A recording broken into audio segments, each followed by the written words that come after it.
ñëw rek aussi di jaajëfal équipe nationale bi nga xamante ni qualifié na coupe du monde si ñaar yoon yu teg la ko si jaajëfal boobu aussi comme ñun ay entraîneur aussi te saa yu méttee ñun nañuy xas bu ko defee dañ koy jaajëfal jël lépp nag jaajëfal ko ki nga xamante ni mooy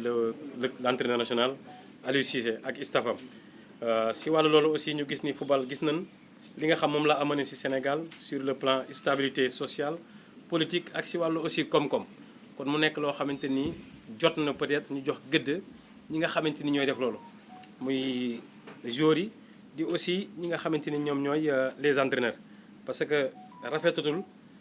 si métier boo xamante ni nit ki da siy fayee ko ay millions yu bari rafetatul aussi si métier boo xamante ni da ngay dem fu sori def ay diplômes yu kawe kawe ñu war la mën a méngaleeg peut-être si dëkk bi nga nekk un fonctionnaire de la hiérarchie A mais ba tey contrat yi ngay am mooy des contrats parfois de service de prestation de service loolu li ko waral mooy amuñu statut de sportif ici au Sénégal bokk si wàllu football. Je pense que après Coupe d'Afrique bi interpellé woon naa le ministre du sport Matar Ba, le ministre du travail et parfois même le président mais à un certain moment il faut interpeller aussi ñi nga xamante ni ñoom ñoon war di ñaxtul muy les députés. Et jot na aussi députés yi ci assemblée nationale ñu xam ni ñun li ñu def mooy suñu gagne-pain kaasal ñu ba nga xamante ni daan am statut parce que statut boobu lu mu ñu jariñ mooy ëllëg ci biir ñu mën a am ay retraités suñu ay doom bu ñu feebaree ñu mën leen faj je pense que jot na. bu ma ñëwee ci affaire match Casa bi tey doon match boo xamante ni ñëpp xam na ni situation bi nekk ñun ak situation bi Casa nekk bokkul parce que Casa dafa nekk yi boo xam ci kaw la nekk ci benn ay weer yoo xamante ni amul defet ñun ñu nekk situation boo xamante ni am na ku ko wax sànq xaw na jafe du situation de crise parce que dañ nekkoon ci pente bu baax ascendante am instant yu nekk ci pente bu descendante kooku dañ koy jëpp lépp ci wàllu liggéeyaat comme nag Casa dafa nekk ci ay juróomi weer juróom-ñaari weer amul defet dafa am lu tax ñun ñu war ko mën a jox defet si yu bari mooy ñun ay athlètes lañu ay compétiteurs lañu compétiteur nag sa morom bu defee juróom da ngay jéem a def juróom-ñaar parce que aussi record dañ koy def pour ay record du man ñëw dindi loolu équipe bu mel ne Casa su fekkee bu ba léegi amul défaite ñun bu fekkee bu nekk nañ de vrai compétiteur dañ ko war a jox première défaite am parce que lu mu ñu jariñ mooy dina fexe ñu nekk à 5 points du Casa Sport su fekkee bëgg nañ dara ci championnat bi parce que aussi équipe bi ngay dajale mu nekk à 8 points bu amee match nul si yow nekkaat à 8 points wala nga am défaite mu nekk à 11 points kooku doo mën a kon liggéey normalement ci objectif yi nga xam ne moom nga nekk à 10 ou 11 journées de la fin du championnat donc su fekkee ñun bëgg na nekkaat ci championnat bi ñun Jaraaf dana war a gagner nécessairement équipe bi nga xam di Casa Sport mais gagner bi aussi du nekk rek comme si ay wax parce que tey ku nekk bu la neexee nga nekk sa salon wax damay gagner Casa Sport mais dafa am cër boo xam ne da nga koy jox équipe bi xam ni équipe bu taxaw la équipe bu nekk la am liggéey boo xam aussi da nga koy liggéey sur le plan technico-tactique pour mën si def li nga war a def am na sànq peut-être ñu wax affaire pelouse li ma leen di wax rek mooy man du man maay décider pelouse bi nga xam moom la Jaraaf di recevoir am naa ay kilifa yoo xamante ni ñoom ñoo koy décider te bu ñu ko décider aussi lu àdduna lu mën a décider rek dafa am yoo xamante ni yu baax la yooyu jël ak yoo xamante ni peut-être yu xaw a bon yu siy nekk mais tamit àdduna toujours waroo am ay excuse da nga war a am ay solution yu baax yi dañ koy jël parce que prix bi tey ñëw am loo xamante ni ñu koy pour ñu mën a gagner bu ñu waxee wàllu pelouse bi aussi am na loo xamante ni parfois dina tax duñ mën a football bi ñu war a bëgg mais aussi football rek du toujours nga teg bal bi ci suuf am na parfois boo mënul teg bal bi ci suuf ni nga ko bëgg tegee aussi nga am feneen foo ko jaarale mais du tee tamit comme ni ma ko waxee samay joueurs football nañ contre jàmbur ci pelouse boobu football match boo xam bu mucc ayib football nañ contre Pikine football bu mucc ayib ci pelouse boobu kon état pelouse bi donte gis nañ ni c'est pas pelouse boo xamante ni bu extraordinaire aussi mais tamit du pelouse boo xamante ni mën nañ jàpp ni waruñu fa mën a football li nga xamante ni moom nañ fa mën a footballé comme ni ko gars yi di waxee Sénégal la nekk dañuy football partout pelouse yi fi baax aussi tamit donte ñi ngi wax ñi ngi football partout mais du ay pelouse yu xaw baax lool et je pense que du ngeen ma bàyyi ma fen Casa Sport Casamance pelouse bi taxul mu baax Ndar gi ñu jógee barki démb pelouse bi taxul mu baax kon peut-être tey bu ñu jëlee pelouse yi ci Sénégal peut-être yi baax trop ban mën ci football bu mucc ayib bariwul loolu aussi je pense que fédération mi ngi ci def ay jéego le ministre du sport mi ngi ci def ay jéego pour ñu mën a am infrastructure pour mën a développer li nga xamante ni moom mooy suñu football pour wax la rek état terrain bi xaw na doy waar mais du excuse pour résultat yi ñu war a am na tam ku ma laaj ci nasaraan pression bi nga xam moom la ñuy am foofu ak impatience bi public yi am comme ni ma koy waxee rek public bi impatience boobu ak pression boobu warul doon excuse ñu bañ def match au contraire dañ ko war a transformer en motivation pour mën a def ay match parce que ku nekk aussi boo sañoon di football fii sa dëkk nekk say nit ñëw di la jaajëfal pour nga mën a am ndam. ñu presse bi di dalal tamit suñu mbokku Casasin yi bon di leen dalal aussi di féliciter tamit équipe nationale bi qualifié mardi passé bi pour deuxième fois bi bon juste match bi waajal nañ ko comme coach bi nu mu ko waxee entraîné nañ ni ñu war a entraîné comme match yi passé yëpp bon suñu objectif mooy comme li coach bi wax mooy daaneel Casa Sport tamit du ci kàddu du ci toog ni conférence de presse di ko wax juste dañ koy jëfe et puis jéem a indi li ñu entraîné durant toute la semaine jéem ko indi suba pour jéem a daaneel équipe bi et puis tamit relancer wu ci championnat bi jéem a atteindre suñu objectif depuis le début de la saison. Question pour le capitaine. Oui. D'accord. Capitaine, seetlu nañu ne jamono ji passé. Présente-toi. Jérôme Dione Dakar New Live. Seetlu nañu ne jamono ji passé ci ay xat-xat ngeen nekkoon maanaam jiw ngeen ci ñaari défaite ak benn match nul ci yéen ñi nga xam ne mooy joueur yi lan mooy enjeu match bi ci yéen. bon ñun instant yi nii enjeu match bi dafa méttiwul ci bu ñu gagné dañuy relancer wul dañuy ñëw à 5 points du Casa Sport métti na ci bu ñu amee match nul minimum parce que au cas de défaite loolu duñ ko wax mais jamono yi passé dund nañ loo xamante ni lu xaw a métti la te loolu dina dal club bu ne parce que championnat la 26 journée la mënoo nekk chaque fois au top forcément dina am ay moments yoo xamante ni di nga xaw am ay jafe-jafe te jafe-jafe yooyu noonu pour nga rebondir faw nga pare mentalement et tamit jéem a liggéey ak suñu coach xam nga jéem a appliquer tamit li ñuy def en entraînement durant les semaines. C'est bon? Question? Abdoulaye Sambou. Oui, moi je voulais juste une question pour le coach. Pour le coach. A lancé un cri de cœur. Un cri de cœur qui a été d'abord porté par la Ligue professionnelle. Le fameux cahier de charges dont vous parlez, si les présidents de club s'étaient fixés tout simplement à ce cahier de charges, le salaire des joueurs n'atteindrait pas 100 000. Je dis bien, le salaire des joueurs n'atteindrait pas 100 000. Maintenant, ce qu'il faut comprendre, les statuts d'un travailleur au Sénégal dépassent même le ministère des Sports. Peut-être que vous n'avez pas entendu le cri du cœur de Cheikh Gueye, ou bien vous ne l'avez pas compris. Je peux m'expliquer? Je vous ai bien compris. Vous parlez à un président de club syndicaliste. Je fus le secrétaire général du syndicat des marins pendant 11 ans. J'en connais un peu de qu'est-ce que c'est qu'un statut et le droit du travail. C'est pourquoi je vous dis, ce que le coach Cheikh Gueye dit dépasse même le ministère des Sports. Et il l'a si bien compris qu'il a interpellé les députés pour que les gens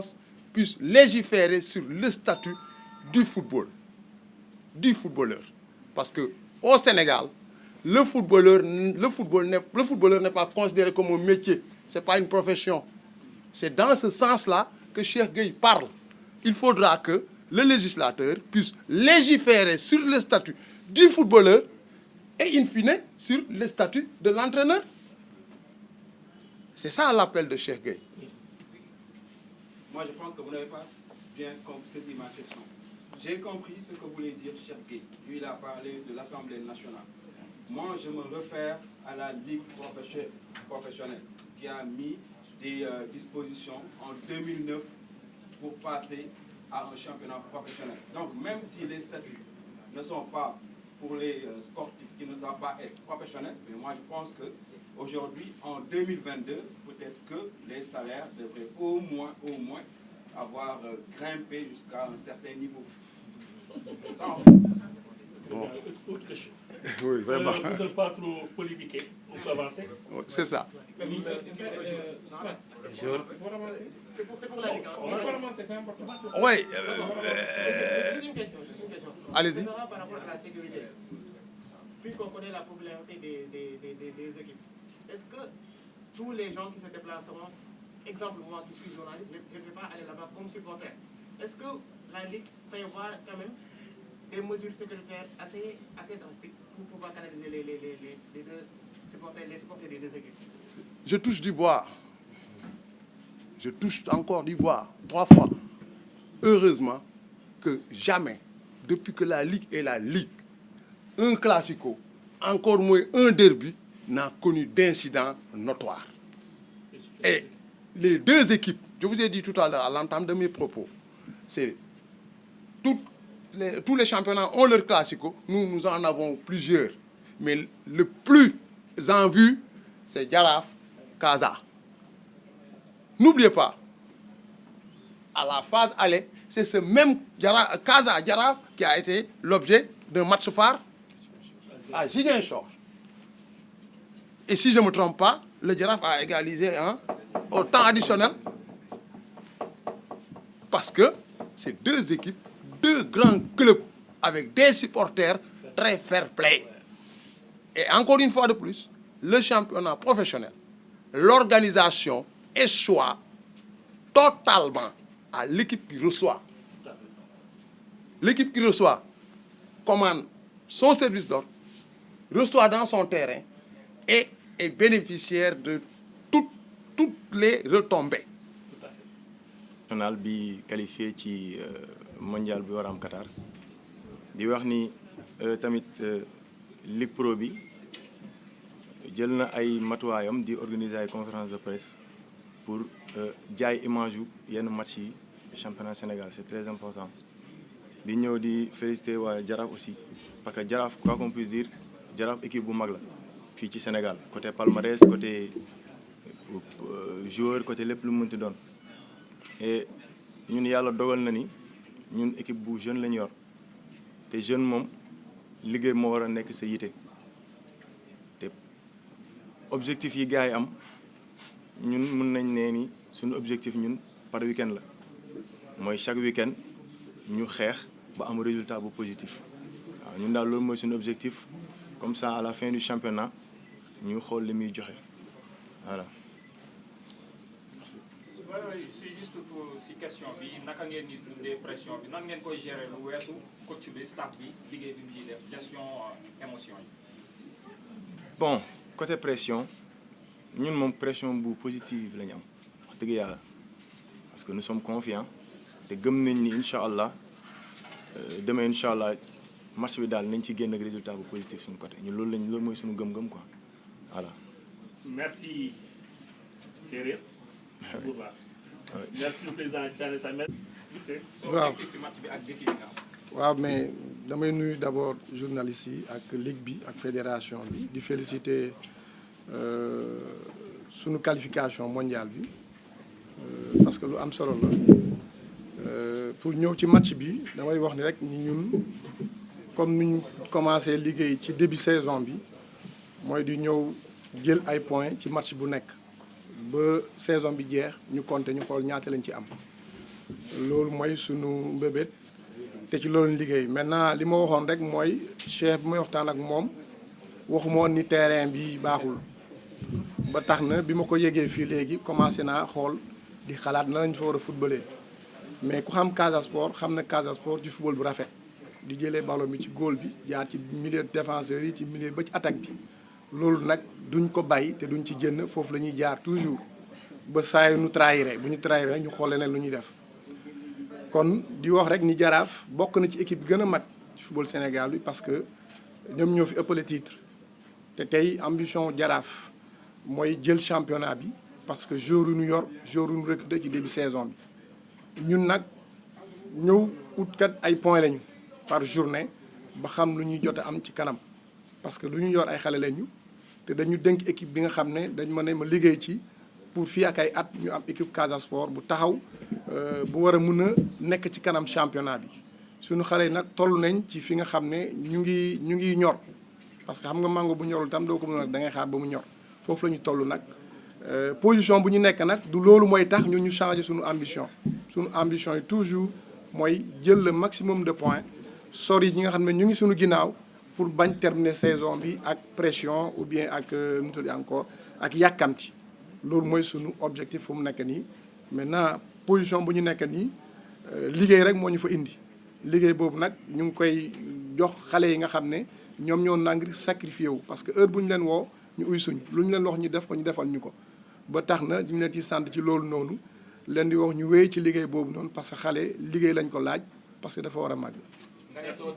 doo dellu ginnaaw ci produire jeu comme ni ngeen ko tàmm di defee mais également nga am défi ndax mosoo gagné Jaraaf notamment bi nga yore Casa. waaw effectivement c'est vrai que sama wolof moo leerul produire jeu bi je veux dire spectacle dina am parce que tey Casa Sport ak Jaraaf équipe bu nekk am na ay supporters yi nga xam ne dañu naturel ba tax na match bii nii buñ ko deful rek ñu ngi déroger ñu ngi wàcc yoon ci li nga xam ne loolu la ñu xamee Casa Sport loolu ñu xamee Jaraaf donc ñun bëgg nañu ci football bu ñu nekk nii public bi ni muy ñëwee ni mu continuer ñëw te pour mu continuer ñëw il faut que mu am spectacle boobu nag ñan la ñun la ak joueurs yi dugg ci terrain bi donc suñu liggéey yëpp ci loolu lañ ko basé te yaakaar naa ni malgré état terrain bi ni mu mel ñun dinañ ko fa produire pour woon gars yi nii Casa Sport ci tali lay la xale yi di commencé jàng football. Merci Ansou.